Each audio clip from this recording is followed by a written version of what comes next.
सभी दोस्तों को जय श्री कृष्ण। अब हम आपको लेके आए हैं साध्वी सखुबाई की जीवन की चरित्र कथा, जिसे सुनकर आपके मन में साध्वी सखुबाई के प्रति श्रद्धा बढ़ेगी। संत सखुबाई की प्रेम भक्ति के वश होकर भगवान ने जो कुछ किया उसे पढ़कर सुनकर तो हृदय भगवत प्रेम में विभोर हो जाएगा। महाराष्ट्र में कृष्णा नदी के तीर पर करहार नामक एक स्थान है। वहाँ एक ब्राह्मण रहता था। उसके घर में कुल 4 प्राणी थे। ब्राह्मण, उसकी स्त्री, पुत्र और साध्वी पुत्रवधू।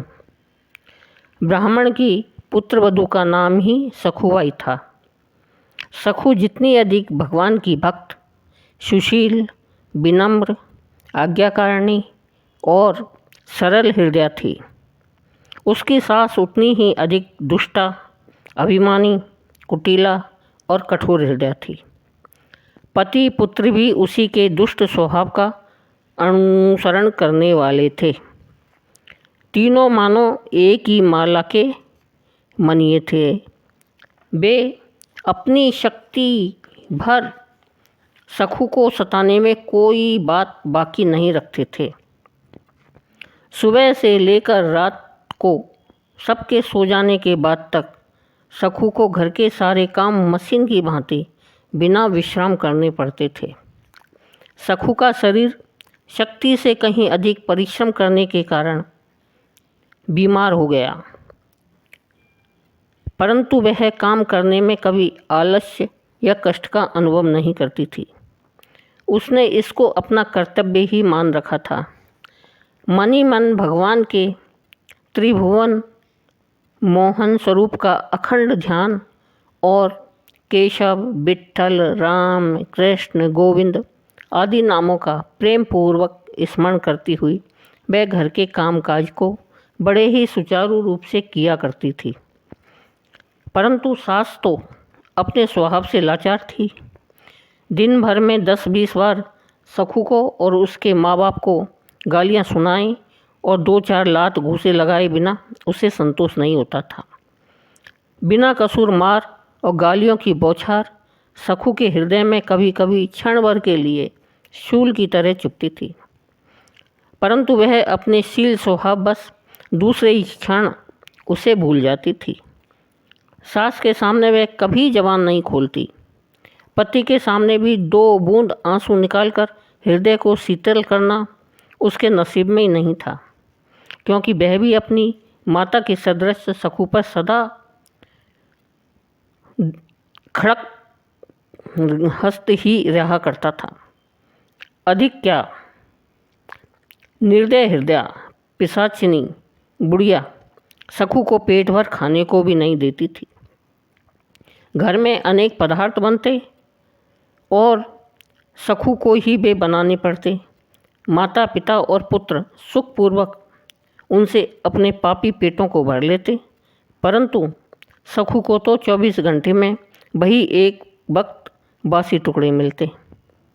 इतना होने पर भी सखु अपने दारुण दुखों को भगवान का आशीर्वाद समझकर उन्हें सुख रूप में परिणित कर सदा प्रसन्न रहती। सखु की दशा पर गांव के स्त्री पुरुषों को तरस आता, परंतु वे भी बिना बात लड़ने को कमर बांधे रहने वाले ब्राह्मण और ब्राह्मणी के डर से कुछ कह नहीं सकते। सखु मन ही मन भगवत कृपा का अनुभव करती हुई सोचती कि भगवान ने बड़ा ही अच्छा किया जो मुझे इस घर में भेजा। कहीं मुझ पर अनुराग करने वाले सास, ससुर और स्वामी मिल जाते तो मैं मोहवश माया जाल में फंस गई होती। यूँ विचार करती करती वह आनंद मग्न हो जाया करती और भगवान के प्रति अपनी कृतज्ञता प्रकट करती। एक दिन पड़ोसिन ने मौका पाकर उससे पूछा, बहन, क्या तेरे नहर में कोई नहीं है? तू इतना दुख भोगती है, परंतु वे कभी तेरी खोज खबर ही नहीं लेते। सखु ने मुस्कुराते हुए कहा, मेरा नहर पंढरपुर है और वह यहाँ से बहुत दूर है। मेरे माँ बाप रुक्मणी और कृष्ण हैं, उनके असंख्य संतान हैं मालूम होता है इसलिए वे मुझे भूल गए हैं, परंतु कभी न कभी तो अवश्य ही बुलाकर मेरा दुख दूर करेंगे। पंढरपुर महाराष्ट्र का प्रसिद्ध तीर्थ है। यहाँ आषाढ़ शुक्ला एकादशी को बड़ा भारी मेला लगता है। भगवान पंढरीनाथ श्री विट्ठल के दर्शनार्थ लाखों नर नारी दूर दूर से भगवान नाम कीर्तन करते हुए वहाँ आते हैं। पंढरपुर की यात्रा के दिन आ गए। भक्तों की यात्रा शुरू हो गई। चारों ओर से दल के दल श्रद्धालु नर नारी हाथ में छोटी छोटी पताकाएं लिए भगवान नाम का कीर्तन करते हुए जा रहे थे। मृदंग, करताल और झांझ की एक स्वर मधुर ध्वनि से आकाश गुंजायमान हो रहा था। पैरों में घुंघरू बांधे प्रेम मतवाले भक्तगण नाच रहे थे। श्री हरि के गुणगान और चरित्र कीर्तन से लोग आनंद सिंधु में डूबे जा रहे थे, मानो साक्षात नाद ब्रह्मी मूर्तिमान होकर प्रकट हो गए हैं। इसी प्रकार के भक्तों के कुछ दल करहड़ होकर जा रहे थे। सखुबाई उस समय पानी भरने कृष्णा नदी के तट पर गई थी। प्रेमी भक्तों के संकीर्तन दल को देखकर सखू के हृदय में प्रेम उमड़ आया। उसकी पंढरपुर जाने की इच्छा प्रबल हो गई। उसने सोचा कि घरवालों से आज्ञा प्राप्त करना तो मेरे लिए असंभव है। बात पूछते ही मार और गालियों की बौछार शुरू हो जाएगी। परंतु पंढरपुर जाना भी निश्चय है, अतः यहीं से इस संत मंडली के साथ चली जाऊं तो अच्छा है। यह विचार कर सखू संत मंडली के साथ होली। पड़ोसन ने जाकर यह समाचार उसकी दुष्टा सास को सुनाया। वह सुनते ही जहरीली नागिन की तरह फुफकार उठी और शिखा पड़ाकर उसी समय लड़के को कृष्णा के किनारे भेजा।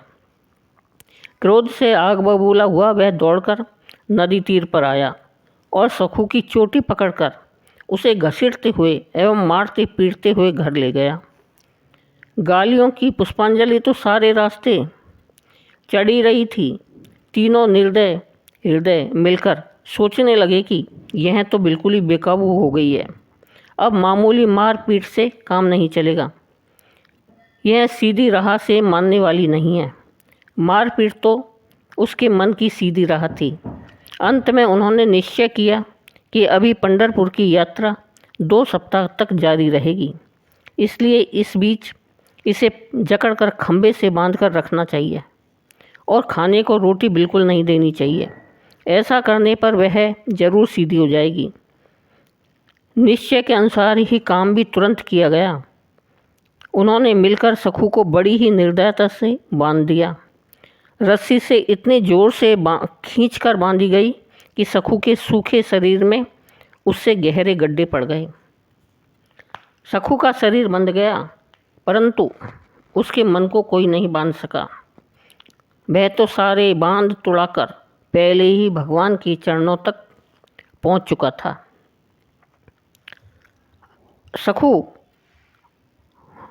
कुछ भी बंधा हुआ ना रहकर वह दुख का अनुभव नहीं करती हुई भगवान से कहती, भगवान कृपा करो, मैंने अपने को तुम्हारे चरणों में बांधना चाहता, परंतु बीच में ही यह नया बंधन कैसे हो गया?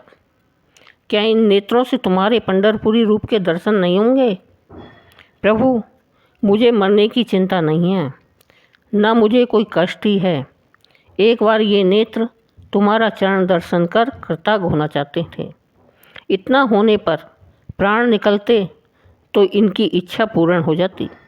हे मेरे जीवन बंधन, हे मेरे जगत जीवन, तुमसे कुछ भी छिपा नहीं है। मेरे तो माँ बाप, भाई बहन, इष्ट मित्र जो कुछ हो सब तुम ही हो। मैं भली बुरी कुछ हूँ, जो कुछ भी हूँ तुम्हारी हूँ। क्या मेरी इतनी सी बात नहीं सुनोगे? हे दया में भक्त के अंतर की सच्ची पुकार कभी व्यर्थ नहीं जाती।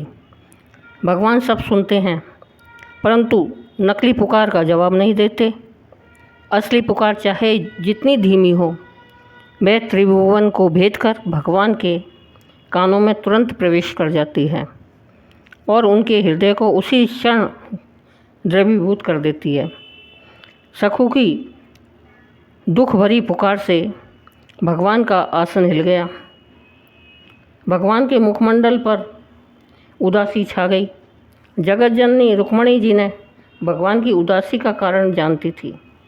सदा प्रसन्न रूप श्री हरि के उदास होने की किसी भी अवस्था में कोई संभावना नहीं है, परंतु जब कोई भक्त उदास होता है तो उसकी उदासी का हुबहू चित्र उनके मुखमंडल पर तुरंत खिंच जाया करता है। इसी से देवी ने पूछा, भगवान आज किस भक्त की बुलाहट है? किस भक्त को आज दुष्टों ने सताया है? भगवान बोले, प्रिय, अधिक बात करने का समय नहीं है। सखुबाई नामनी एक भक्त है। वह हमारे दर्शनार्थ पंढरपुर जा रही थी। उसकी दुष्ट सास और पति ने उसे बांध रखा है। मुझे तुरंत वहाँ जाना है। भगवान का कहीं आना जाना कैसा? यह तो भक्तों के साथ उनका विनोद भाव है। जहाँ प्रेम होता है वहीं प्रेमी प्रभु प्रकट हो जाते हैं।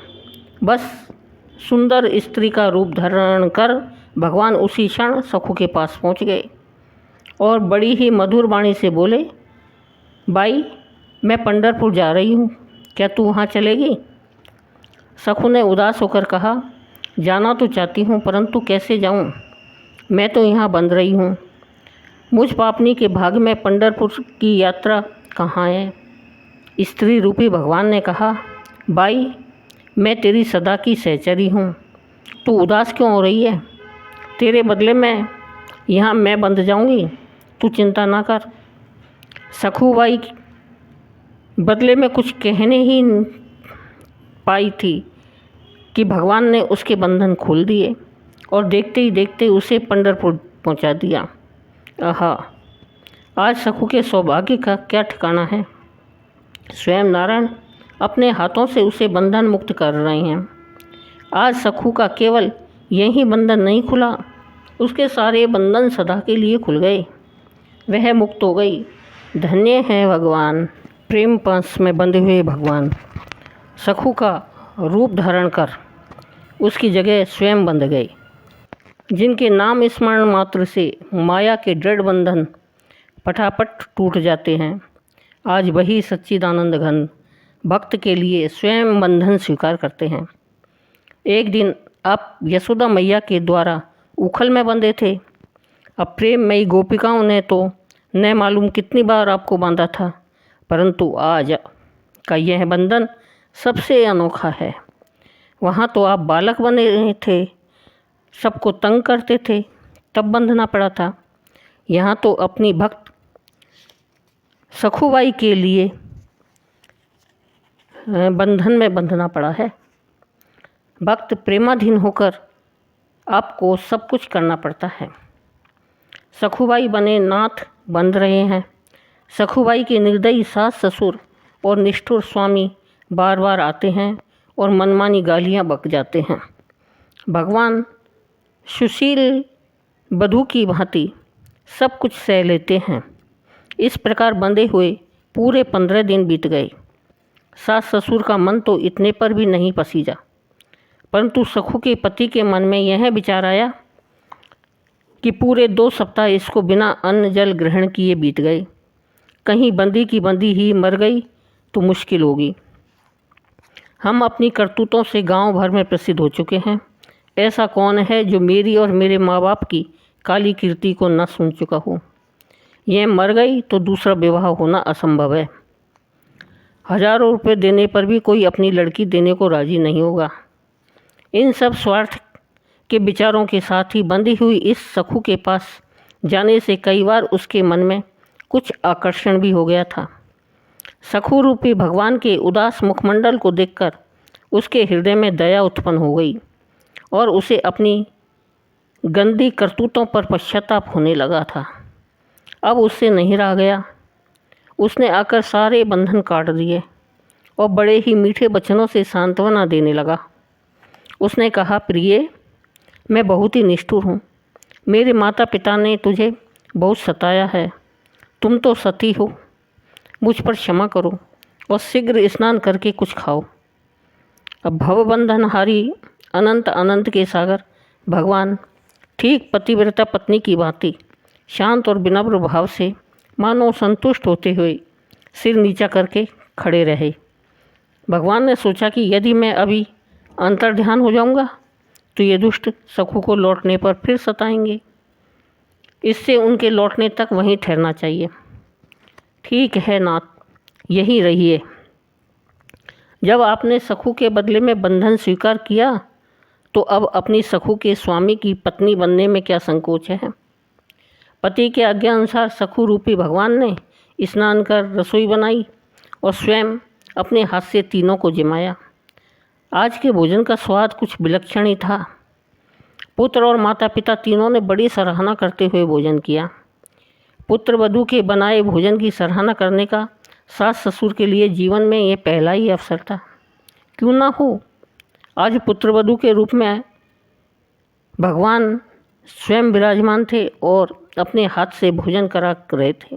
आहा, सखू के संग से ऐसे दुष्ट भी भगवान के सेवा पात्र बन गए। सबके बाद सखू रूपी भगवान ने भोजन किया। सारा दिन घर के कामकाज में बीता।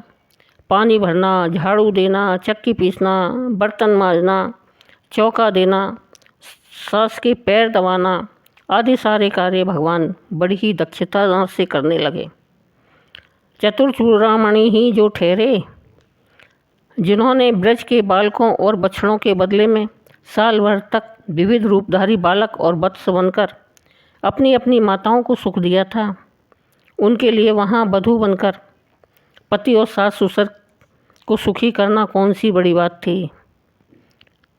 आपने रात को शयन नगर में पति के पैर दबाकर उसकी यथेच्छ सेवा की और उसे संतुष्ट किया। स्त्री पुरुष का भेद भगवान की दृष्टि में कुछ भी नहीं है, जो सबके अंतरात्मा है।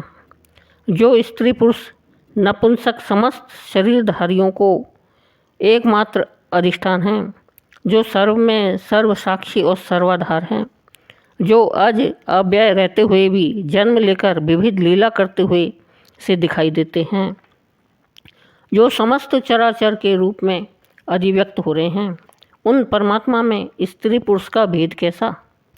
कुम्हार मिट्टी का घड़ा भी बनाता है और हांडी भी, सुनार सोने का कड़ा भी बनाता है और कंठी भी।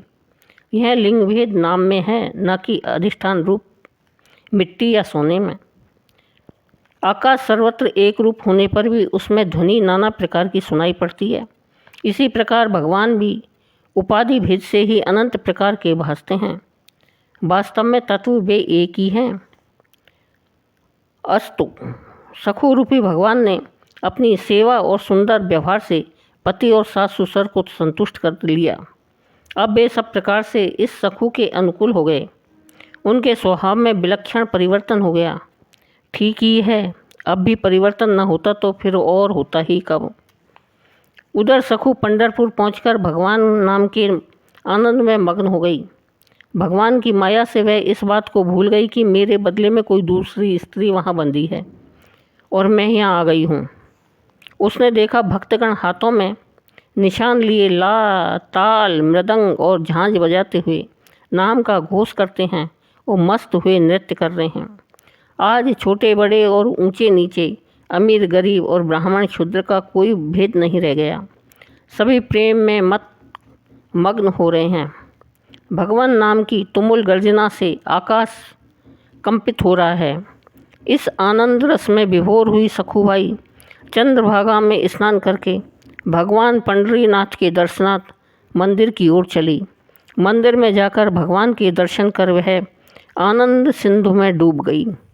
भगवान की श्याम सुंदर मनोहर मूर्ति है। आप भगवान दिव्य पीताम्बर धारण किए हुए हैं, परम सुंदर श्रीमुख हैं, कानों में दिव्य मकराकृत कुंडल हैं, वक्ष स्थल पर सुगंधित पुष्प और तुलसी की माला सुशोभित हो रही है।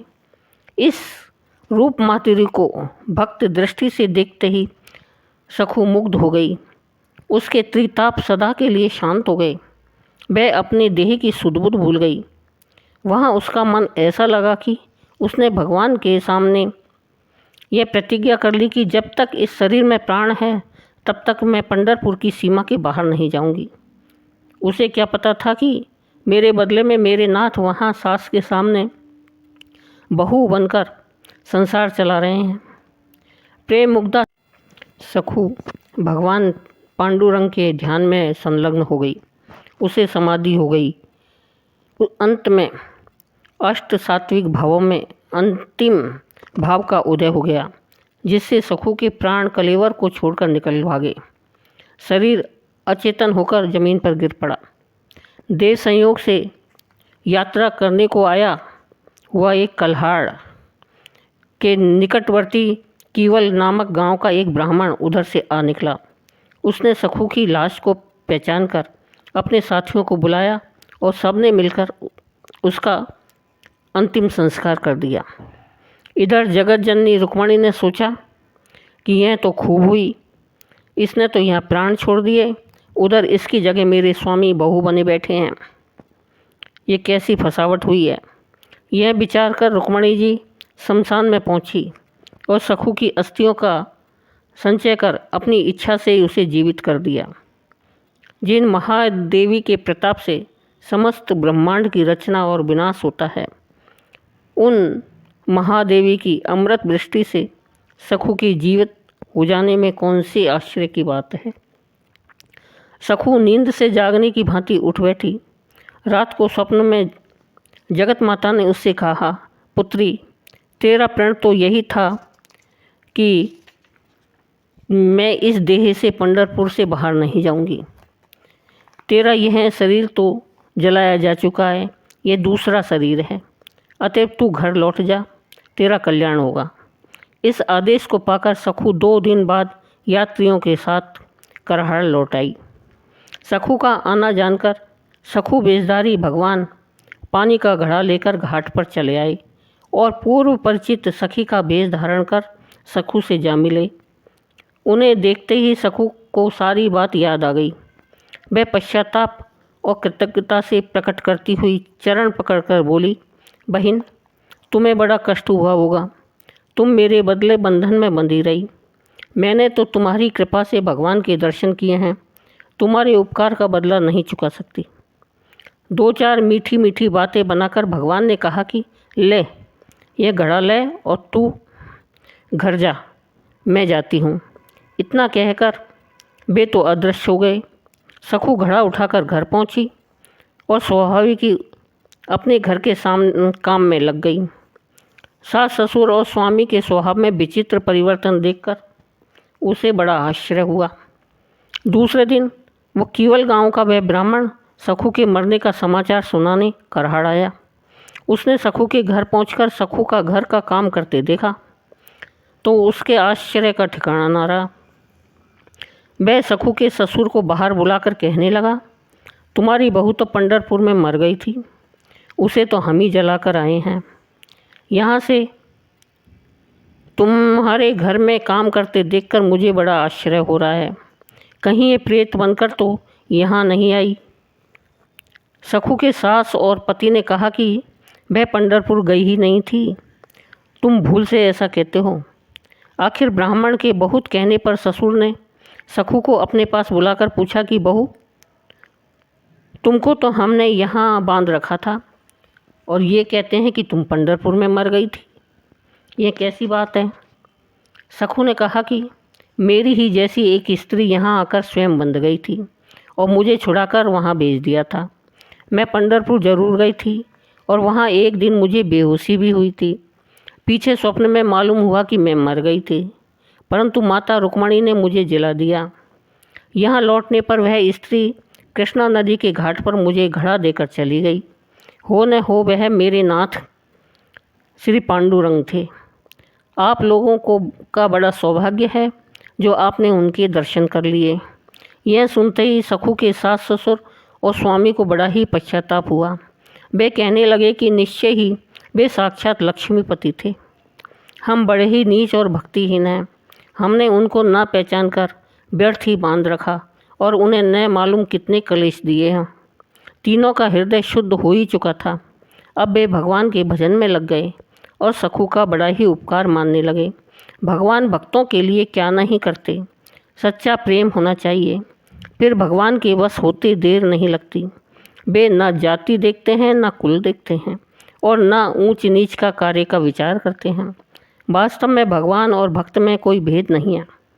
वह विश्वव्यापक सच्चिदानंद जगदीश्वर ही भक्त रूप में विचरते हैं और असंख्य अज्ञानी जनों को भक्ति के सुखमय मार्ग पर लाकर उनका उद्धार कर देते हैं। हे भक्त वत्सल भगवान, आपकी जय हो, जय हो। बोलो भक्त और उनके भगवान की जय।